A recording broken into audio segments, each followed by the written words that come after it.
Hi viewers, welcome to grandma child channel.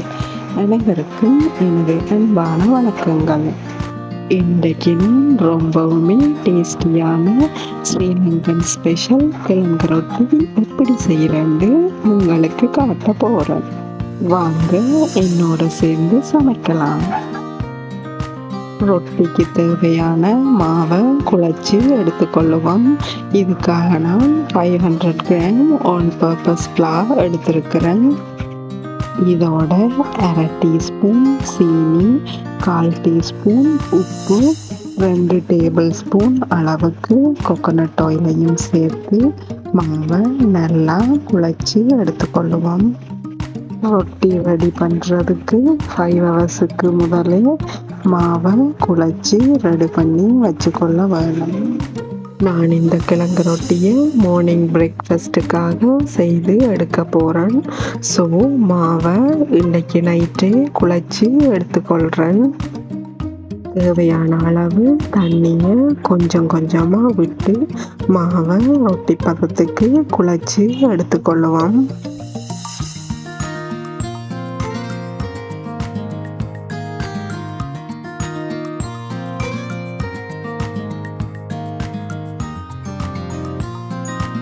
ஒட்டாமல் மாவை குழச்சி எடுக்கிறதுக்காக கொஞ்சம் கோகோனட் ஆயில் சேர்த்துக்கொள்கிறேன்.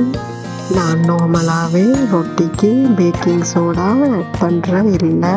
கொஞ்சமாக சுகர் சேர்த்து கொண்டாலே ரொட்டி நல்லா சாஃப்டாக வரும். நல்லா எல்லாத்தையும் ஒன்று சேர்த்து மாவை அடித்து பிணைஞ்சு எடுத்துக்கொள்ளலாம். நார்மலாக நாங்கள் ரொட்டி சுடுற பதத்துக்கு குழச்சி எடுத்துக்கொண்டாலே போதும்.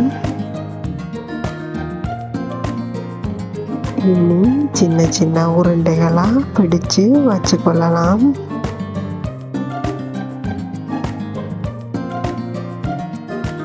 ஒரு கிராம் மாவில் 13 ரொட்டிக்குரிய உருண்டைகளை பிடிச்சு எடுத்திருக்கிறேன். இனி 5 ஹவர்ஸுக்கு ஒரு மூடியால் மூடி வச்சுக்கொள்ளுவோம்.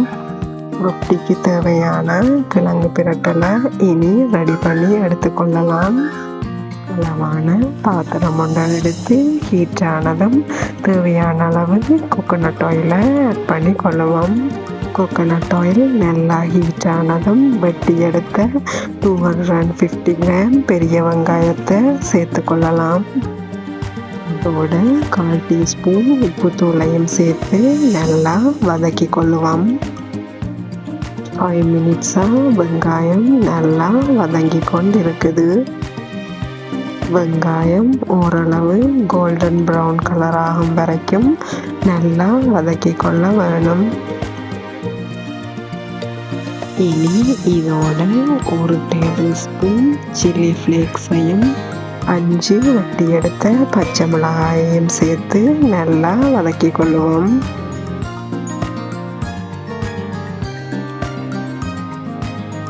எல்லாத்தையும் மிக்ஸ் பண்ணி நல்லா வதக்கியாச்சு. இனி ஆல்ரெடி அவிச்சு மசிச்சு எடுத்த 500 கிராம் உருளைக்கிழங்கையும் இதோட சேர்த்து கொள்ளலாம். இதோட 1/4 டீஸ்பூன் மிளகு தூளையும் சேர்த்து நல்லா எல்லாத்தையும் வதக்கி கொள்ள வேணும். நல்லா எல்லாம் வதங்கி வரும்போது ஒரு 1/4 பாதி எலுமிச்சம்பழத்தையும் பிழிஞ்சு விட்டுக்கொள்கிறேன். எல்லாத்தையும் நல்லா மிக்ஸ் பண்ணி விட்டுக்கொண்டு குக்கரை ஆஃப் பண்ணி எடுத்துக்கொண்டா சரி. கிழங்கு ரொட்டிக்கு தேவையான கறி ரெடி ஆயிட்டுது. ஆல்ரெடி 5 ஹவர்ஸுக்கு முதல் குழச்சி வச்சோமா நல்லா சாஃப்டாகி ரெடியாக இருக்குது. இனி கிழங்கு ரொட்டியை ரெடி பண்ணி எடுத்துக்கொண்டா சரி. தட்டில் ஒட்டாமல் இருக்க கொஞ்சம் கோகோனட் ஆயிலை தடவி கொண்டு உருட்டி வச்ச மாவை எடுத்து ரொட்டியை தட்டி எடுத்துக்கொள்ளுவோம்.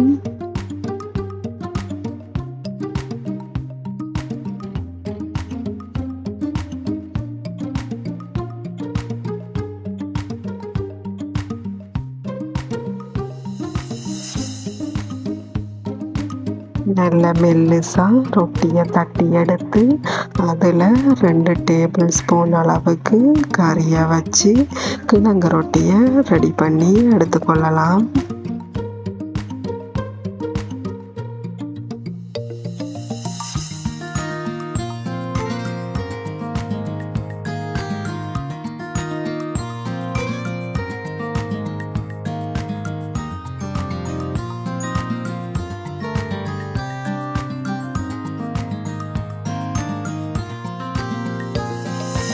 இனி ரெடி பண்ணின ரொட்டியை சுட்டு எடுத்துக்கொள்ளலாம். அடுப்பில் வச்சு சூடானதும் ஒட்டாமல் இருக்க கொஞ்சமாக தேங்காய் எண்ணெயை சேர்த்து அதில் ரொட்டியை போட்டுக்கொள்ளுவோம்.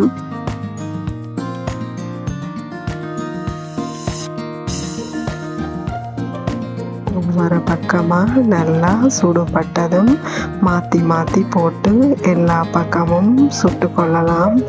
ஒவ்வொரு பக்கமும் திருப்பும் போது கொஞ்சம் கொஞ்சம் கோகோனட் ஆயிலை தெளித்து விட வேணும்.